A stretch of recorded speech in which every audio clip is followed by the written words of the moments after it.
Good morning everyone. बच्चों, आज हम कर रहे हैं क्लास 11th का फोर्थ चैप्टर मैथमेटिकल इंडक्शन और आज करेंगे एक्सरसाइज 4.1। फर्स्ट क्वेश्चन देखते हैं बच्चों। फर्स्ट क्वेश्चन कह रहा है prove the following question by using the principle of mathematical induction for all n belongs to n। मतलब ये नेचुरल नंबर है, n ये टर्म का नंबर है। आपको एक क्वेश्चन दिया गया है जिसमें लेफ्ट हैंड साइड में एक सीरीज दी गई है, राइट हैंड साइड में एक फॉर्मूला टाइप कुछ वैल्यू दिया गया। ठीक है, आपको प्रूफ करना है कि ये जो n है ये सभी वैल्यूज के लिए सेटिस्फाई करता है। मींस n का वैल्यू आप 1 2 3 4 नेचुरल नंबर में दिख रहा है ना आपको, n belongs to natural number, यानी यहाँ पे 1 2 3 4 कुछ भी रखेंगे ये इसके लिए सेटिस्फाई करेगा। अब जो क्वेश्चन शुरू करते हैं और देखते हैं असल में ये है क्या। आप यहाँ पर एक सीरीज देख रहे होंगे बच्चों, ये एक सीरीज है, प्लस से जुड़ा हुआ है, देख रहे होंगे आप। और यहाँ पर ये जो टर्म्स हैं ये कुछ खास पैटर्न में रखी गई है। ओके, ये जो वैल्यू है ये असल में 3 का पावर 0 होगा, और 3 का पावर 0 किसी का भी पावर 0 करो तो 1 हो जाता है। ये 3 का पावर 1 दिख रहा है, ये 2 है, ये ऐसा चलता जा रहा है। और यहाँ पर एक फॉर्मूला टाइप का कुछ बनाया गया है। ठीक है, चेक करते हैं इसमें वैल्यू रख के। 3 का पावर n की जगह पे मैंने 1 रख लिया अपॉन 2, तो हो जाएगा 3 minus 1 2 upon 2 is equals to 1। ठीक है, ये तो 1 आ रहा है जो कि हमारी फर्स्ट टर्म आ रही है, तो n इज इक्वल्स टू 1 रखने पर मेरी फर्स्ट टर्म आ गई। अब n का वैल्यू 2 रखते हैं, तो ये हो जाएगा 3 का पावर 2 माइनस 1 अपॉन 2, तो ये हो जाएगा 3 3 ज़ा 9 minus 1 upon 2 is equals to 8 upon 2 is equals to 4। अब देखिए ये क्या आ रहा है, ये तो टर्म है नहीं यहाँ पे, तो n इज इक्वल टू 2 रखने पर 4 आ रहा है। इट मीन्स 3 प्लस 1 अगर हम करें तो 4 आ रहा है। तो इसका मतलब ये है बच्चों कि जो n बराबर 2 रखने का मतलब है कि ये दो टर्म का सम बताएगा ये फॉर्मूला। समझ रहे हैं आप? ये जो फॉर्मूला है ये एक फॉर्मूला बनाया गया है इस सीरीज के लिए कि यहाँ पर आप वैल्यू रखते हैं अगर 1 2 3 कुछ भी, तो वो उतनी ही टर्म्स का सम आएगा। जैसे एक और चेक करते हैं, 3 का n का वैल्यू 3 रखते हैं। ओके, तो 3 का पावर 3 माइनस 1 अपॉन 2, तो 27 माइनस 1 हो जाता है 26 अपॉन 2 इज इक्वल टू आ जाएगा 13। चेक कीजिए क्या 3 टर्म्स का सम आ रहा है, 3 और 1 4, 9 और 4 13, 3 3 9 होता है, 9 और 3 12 और 1 13, क्या 13? बिल्कुल सही। तो इसका मतलब n की वैल्यू अगर मैं 3 रखता हूँ, यहाँ पर n की वैल्यू 4 रखता हूँ, तो वो उतनी ही टर्म्स का सम आएगा, वो टर्म की वैल्यू नहीं आ रही है। जैसे यहाँ पे आपको जब जब हमने फर्स्ट में n इज इक्वल टू 1 रखा था, तो हो सकता है आपको लगे कि n इज इक्वल टू 1 रखने पर फर्स्ट टर्म आएगी। फर्स्ट टर्म नहीं आ रही है, वो फर्स्ट टर्म का सम आ रहा है। और असल में फर्स्ट टर्म का सम बोलिए या फर्स्ट टर्म बोलिए, उसमें तो एक ही बात है। लेकिन जैसे ही n का वैल्यू 2 रखेंगे, वहां से हमें जो असल कहानी है वो दिखाई देती है कि 2 रखने का मतलब है फर्स्ट और सेकंड टर्म का सम यहाँ पर आ रहा है, 3 रखने पर फर्स्ट सेकंड थर्ड टर्म का सम आ रहा है।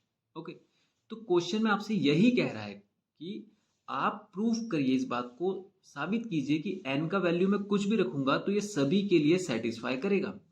Prove that the following question by using the principle of mathematical induction for all value n belongs to natural number. सभी नेचुरल नंबर के लिए ये फॉर्मूला सेटिस्फाई करेगा।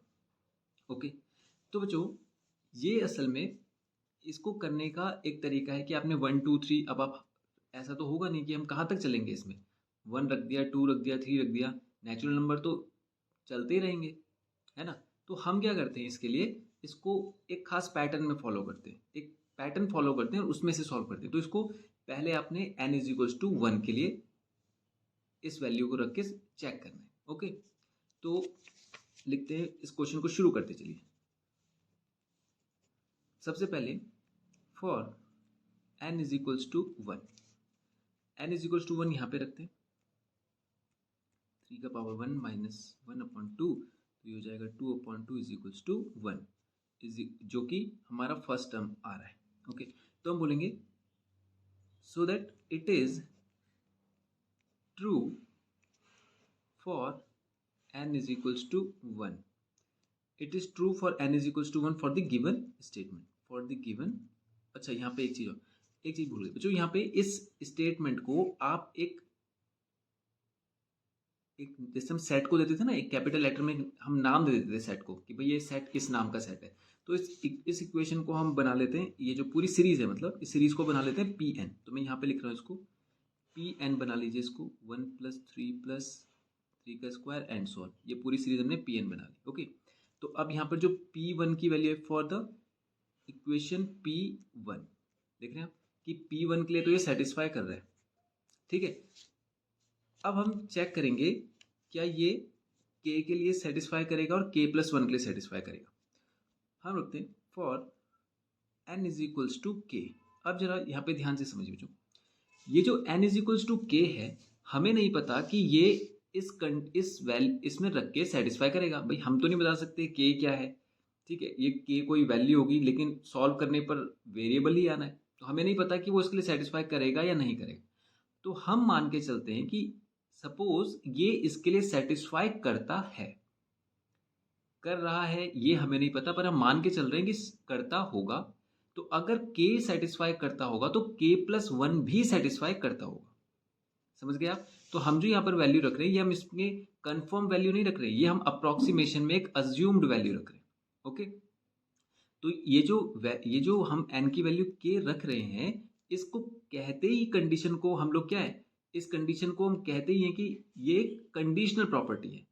ये भाई जो पहला वाला जो हमने n का वैल्यू रखा ये तो हमने प्रूफ कर दिया ना, ये तो फैक्चुअल बात हो गई, फैक्ट एंड प्रॉपर्टी हो गई। इसको फैक्ट एंड प्रॉपर्टी कहते हैं कि भाई ये फैक्चुअल बात हो गई, हमने साबित कर दिया कि भाई सही आ रहा है। तो लेकिन K के लिए हमें नहीं पता, तो हम मान के चल रहे हैं कि K अज्यूम कर लेते हैं कि ये इसको सेटिस्फाई करेगा।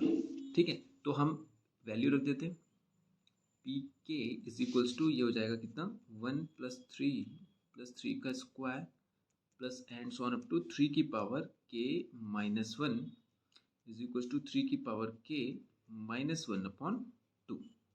इसको बना लेते हैं इक्वेशन 1। हमने अज्यूम कर लिया कि ये इसके K के लिए ये इक्वेशन बिल्कुल सेटिस्फाई करेगी, मतलब ये पूरी सीरीज स्टेटमेंट। ओके, इसको ऐसे बना लेते हैं। ठीक है, इफ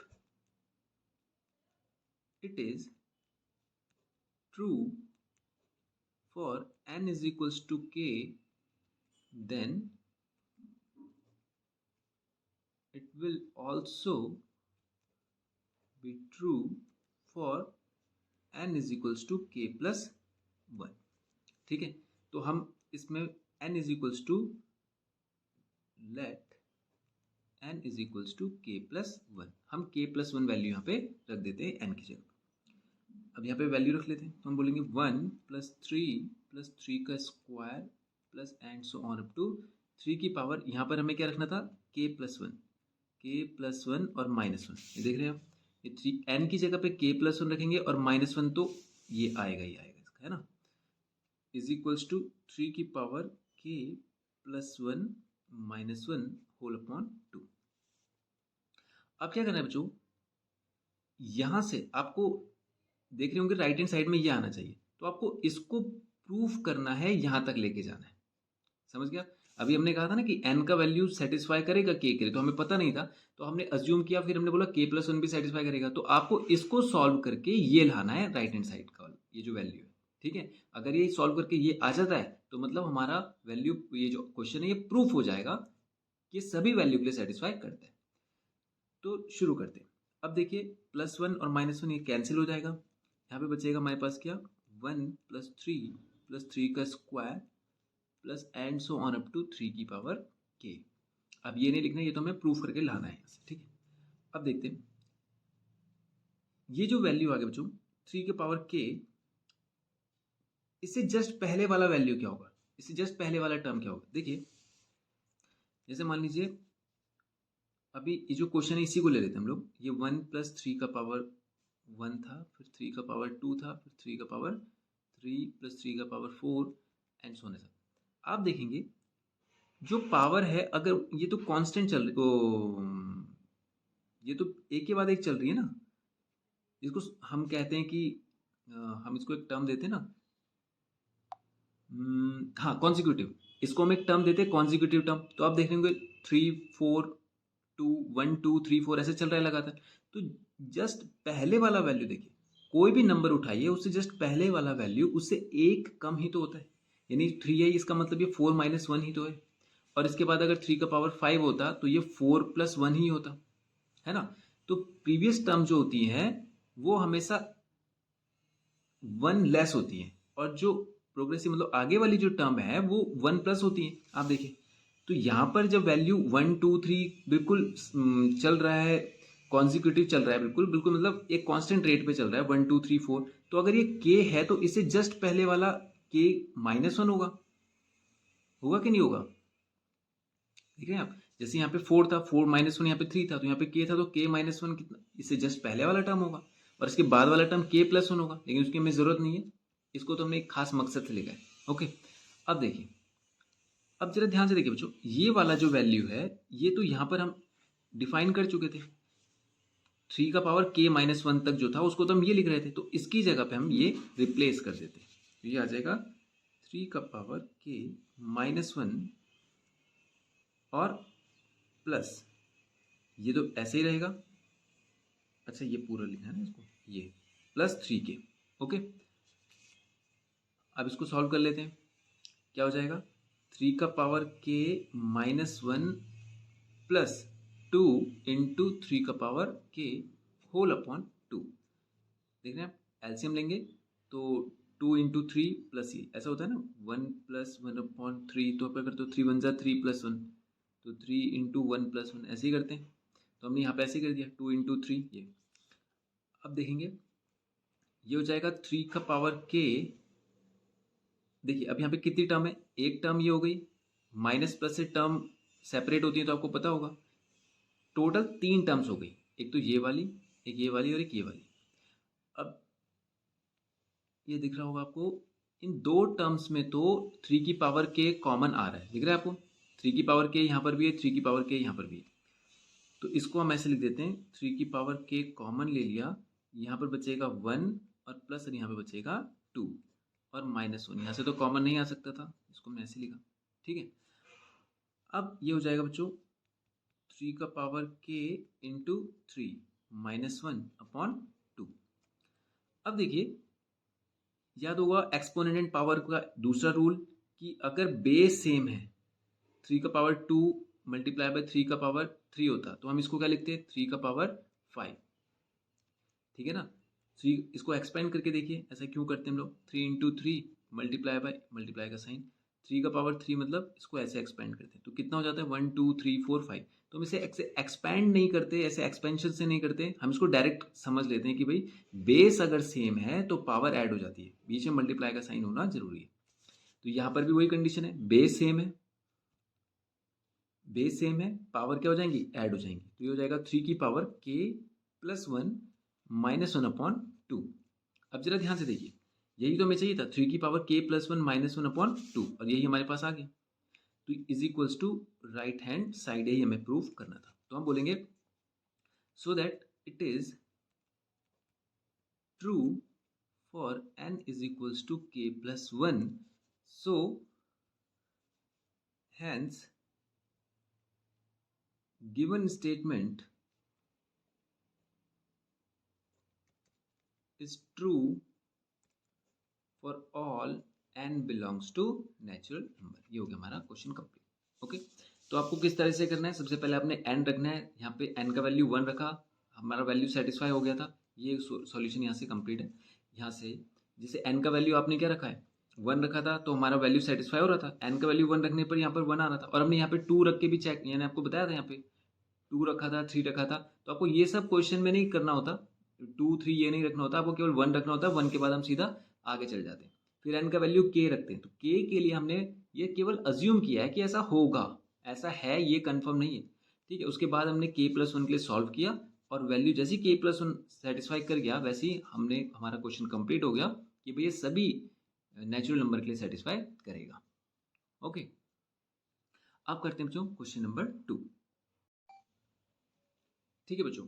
तो क्वेश्चन 2 में देखते हैं, यहाँ पर एक क्यूबिकल सीरीज दे रखी, दिख रहा है आपको, क्यूब में दे रखी सीरीज, 1 का क्यूब, 2 का क्यूब, और राइट हैंड साइड में असल में ये एक फॉर्मूला है, जब आप आगे कॉम्पिटिटिव एग्जाम्स की तैयारी करेंगे तो आपको पता चलेगा कि वहाँ पर हम डायरेक्ट बोलते हैं कि sum of cube of natural numbers, यानी नेचुरल नंबर का क्यूब का सम अगर निकालना हो तो उसके लिए फॉर्मूला याद किया जाता है ये वाला। तो असल में ये फॉर्मूला है इनका सम निकालने का। ओके, आप चाहे तो वैल्यू रख के चेक भी कर सकते हैं। तो अब हम सीधा इस क्वेश्चन को सॉल्व करते हैं बच्चों। तो सबसे पहले हम रखेंगे इसको, एक assumption दे देते हैं, P N is equals to क्या हो जाएगा, 1 का क्यूब प्लस 2 का क्यूब प्लस 3 का cube plus and so on up to N का क्यूब। हम रखेंगे एन इज इक्वल्स टू 1 के लिए, for N is equals to 1। तो ये हो जाएगा P1 इज इक्वल्स टू, यहाँ पे वैल्यू रखेंगे 1 इंटू 1 प्लस 1 होल अपॉन 2 का होल स्क्वायर। ये कितना आ जाएगा, 1 इंटू 2 अपॉन 2 होल स्क्वायर। 2 से 2 कैंसिल हुआ, कितना आ रहा है 1। ठीक है, और यहाँ पर ये कितना आ रहा है 1 का क्यूब। तो ये भी 1 ही है, ये भी 1 ही है। ओके, तो मतलब कोई फ़र्क नहीं है, आप इसको 1 का स्क्वायर कहें या एक और 1 लगा दीजिए तो 1 का क्यूब हो जाएगा, कोई इशू नहीं। तो मतलब ये आ गया n बराबर 1 रखने पर। चाहे तो अगर आपको डाउट है तो आप इसमें 1 2 भी रख सकते हैं, आप 2 रख के चेक कर लीजिए। चलिए मैं यहाँ पे इसको हल्के से मैं यहाँ पे कर देता हूँ साइड में, पर आपको इसको सॉल्यूशन में नहीं पॉइंट आउट करना है। ओके, तो 2 इंटू 2 प्लस 1 अपॉन 2, चेक करते हैं, 2 इंटू 3 अपॉन 2 का होल स्क्वायर। 2 से 2 कैंसिल, ही आ जाएगा 3 का स्क्वायर 9।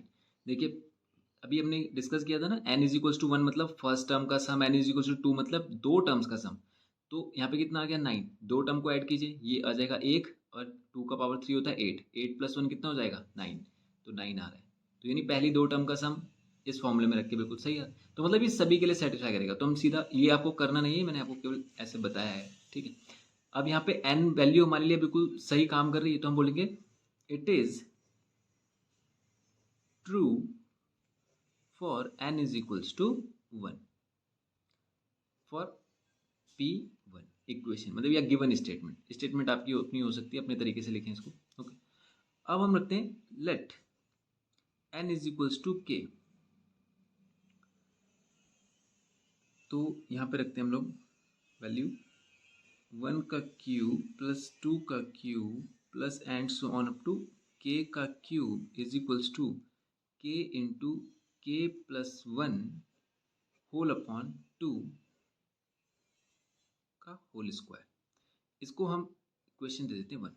तो हमने ये असम्पशन किया है, तो हमने बोला if it is true for n is equals to k so that it is also true for n is equals to k plus 1। तो हम रख देते हैं let n is equals to k plus 1। तो हो जाएगा p k प्लस 1। अच्छा, यहाँ पे हमने इसको नाम दिया था p k। Okay, p k plus 1 is equals to कितना हो जाएगा 1 का क्यूब प्लस 2 का cube plus and so on k plus 1 का क्यूब इज इक्वल्स टू, यहाँ पे ध्यान से रखेंगे इसको, k plus 1 into k plus 1 plus 1 whole upon 2 और इसका कंप्लीट का होल स्क्वायर। ठीक है, यहाँ पे मिस मत कीजिएगा, ये k प्लस 1 है। ठीक है, अब देखेंगे बच्चों, ये हमारा वैल्यू आ गया। अब हमें प्रूफ करके ये लेके आना है, तो इसको सॉल्व करते हैं। यहाँ पे से इसको उठा लेते हैं, पी के प्लस 1 तो हो जाएगा 1 का क्यूब प्लस 2 का cube plus and so on. अब देखिए यहाँ पर है ये k प्लस 1 का होल क्यूब। आप देखेंगे ये सीरीज बच्चों बिल्कुल वही वाली सीरीज चल रही है जो हमने यहाँ पे करी थी ना, 1 2 3 4 कॉन्जिक्यूटिव। ठीक है, ये जो कॉन्जिक्यूटिव सीरीज है 1 2 3 4 5 ऐसे ही चल रहा होगा। तो अगर ये k प्लस 1 चल रहा है, सपोज कीजिए अगर ये 5 होता तो इससे जस्ट पहले वाला क्या होता 5 माइनस 1। तो अगर ये k प्लस 1 है तो इससे जस्ट पहले वाला क्या होगा k प्लस 1 माइनस 1 का होल क्यूब। तो 1 से 1 तो यानी k क्यूब, यही तो आएगा। तो ये बन जाएगा हमारा 1 का क्यूब प्लस 2 का cube plus and so on up to, इससे जस्ट पहले वाला हो जाएगा k क्यूब और प्लस k प्लस 1 का होल क्यूब। दूसरा आप इसको ऐसे भी समझ सकते हैं कि जो हमने इक्वेशन बनाई थी ये बनाई ही इसलिए थी क्योंकि इसमें शामिल होनी है। तो आप डायरेक्ट भी कर सकते हैं कि यहाँ पे जो हमारे लास्ट टर्म आ रहा है वो इस यहाँ पे इससे जस्ट पहले वाला टर्म हो, आप ऐसे भी समझ सकते हैं। लेकिन आप जनरल तरीके से समझे बच्चों तो वो भी बहुत ईजी है कि भाई कोई भी टर्म जो होगी उससे प्रीवियस वाली उससे एक कम ही होगी। ठीक है ना, क्योंकि सीरीज तो वही कह रहा है, सीरीज में दिख रहा होगा आपको 1 2 3 4 ऐसा चल रहा है। ओके, तो हम लोग इसको अब देखते हैं। अब क्या करते हैं, हम लोग इसको सॉल्व कर लेते हैं। ये वैल्यू तो हम यहाँ से रख देते हैं, क्या आ जाएगा k इंटू के प्लस 1 का और अपॉन 2 का होल स्क्वायर, और प्लस ये ऐसे ही आ जाएगा k प्लस 1 का क्यूब। अब देखते हैं, ये हो जाएगा k स्क्वायर इंटू के प्लस 1 का स्क्वायर, इसको अलग अलग लिख रहा हूँ मैं, अपॉन 4 प्लस के प्लस 1 का क्यूब। ठीक है, अब एलसीएम ले लेते हैं, तो ये हो जाएगा के स्क्वायर इंटू के प्लस 1 का स्क्वायर प्लस 4 इंटू के प्लस 1 का क्यूब होल अपॉन 4। अब देखते हैं k प्लस 1 और k प्लस 1, ये देखो एक टर्म तो ये हो गया पूरा यहाँ से यहाँ तक, और एक दूसरा टर्म ये हो गया, देख रहे हैं आप, प्लस से जो सेपरेट होगा वो टर्म कहलाएगा। ठीक है, मल्टीप्लाई आपस में कितने भी मल्टीप्लीकेशन हो, बीच में मल्टीप्लाई का साइन हो, वो टर्म्स नहीं कहलाती, वो केवल एक टर्म काउंट होती है। ठीक है, जैसे यहाँ पे 4 इंटू के प्लस 1, दो टर्म नहीं, ये केवल एक ही टर्म है, तो ये पूरा एक टर्म, ये पूरा एक टर्म, बीच में प्लस का साइन नहीं सेपरेट कर, तो यहाँ पे के प्लस 1 है, यहाँ पर भी के प्लस 1 है। तो बच्चे आपको पता है मिनिमम पावर कॉमन ली जाती है ना, क्योंकि मिनिमम पावर यहाँ पे मौजूद होगी, यहाँ पे भी मौजूद होगी, लेकिन मैक्सिमम पावर यहाँ पे होगी, लेकिन यहाँ पे तो नहीं होगी, इसलिए मिनिमम पावर हमने कॉमन ले लिया। अंदर क्या बचेगा, के स्क्वायर प्लस 4 इंटू के प्लस 1 अपॉन 4। दिख रहा है आपको भाई, के प्लस 1 की 2 पावर तो बाहर आ गई, तो यहाँ पे केवल एक पावर बचेगी। अब इसको सॉल्व कर लेते हैं, के प्लस 1 का होल स्क्वायर। अब देखिए इसको ऐसा कर लेते हैं, के square plus 4k plus 4 in the 4 और होल अपॉन 4 अभी भी चल रहा है। अब देखिए बच्चों, ये हो जाएगा k प्लस 1 का होल स्क्वायर इंटू, अब जरा ध्यान से देखिए, ये a प्लस बी का होल स्क्वायर बन रहा है, चेक कीजिए, ए स्क्वायर यानी यहाँ पे a की जगह पे क्या रहा होगा k, प्लस बी स्क्वायर। आप देखिए बी स्क्वायर हमेशा भाई k के साथ जो होगा वो बी स्क्वायर तो नहीं होगा, वो 2ab होगा। जैसे मान लीजिए a और b का होल स्क्वायर है, तो मतलब a स्क्वायर अलग होगा, b स्क्वायर अलग होता है, और जहाँ पर a और b दोनों एक साथ नजर आ रहा होता है वो 2ab वाली टर्म होती है। तो यहाँ पर आपने अगर a k को माना था तो k इसके साथ भी आ रहा है, यानी ये 2ab वाली टर्म होगी, तो यानी ये वाली टर्म स्क्वायर वाली होगी। तो इसका मतलब ये किसका स्क्वायर है, 2 का, तो ये k प्लस 2 का होल स्क्वायर होना है। आप इसको एक्सपेंड करेंगे तो ये ऐसा ही खुलेगा, देखिए a square plus b square plus 2ab, 2 into के इंटू 2, 2 2 ज़ा 4k आ गया। तो इसको हम लिख सकते हैं कि ये k प्लस 2 का होल स्क्वायर है, होल अपॉन 4। ठीक, बस यही हमें चाहिए था। आप देख रहे हैं, यही हमें चाहिए था, k प्लस 1 का होल स्क्वायर। ये स्क्वायर तो उन्होंने बाहर ले लिया, तो हम इसको अगर इनके साथ अलग अलग लगाएं तो ये k प्लस 1 का स्क्वायर है जो हमारा आ चुका है, k प्लस 1 का, ये k प्लस 2 ही तो है, तो यहाँ पे k प्लस 2 आ रहा है, लेकिन यहाँ पे k प्लस 1, तो हम इसको इसको ब्रेक कर देते हैं इस तरह से, k प्लस 1 का स्क्वायर इंटू k प्लस 1 का स्क्वायर होल अपॉन 4। ठीक है, और इसको सही ढंग से लिख लेते हैं, k प्लस 1 इंटू के प्लस 1 अपॉन 2 का होल स्क्वायर, क्योंकि यहाँ पे 4 था तो 4 को हम 2 का स्क्वायर लिख सकते हैं ना, तो हमने इस कंप्लीट में इसे बाहर निकाल दिया, is equals to right hand side, यही हमें प्रूफ करना था। ओके, तो फिर स्टेटमेंट वही आएगी, for so it is true for n is equals to k plus 1, hence it given statement is true for all n belongs to natural number। Okay, तो ये हो गया हमारे क्वेश्चन नंबर 1 and 2 कंप्लीट। अब next video में करेंगे बच्चों हम लोग क्वेश्चन नंबर 3। Thank you.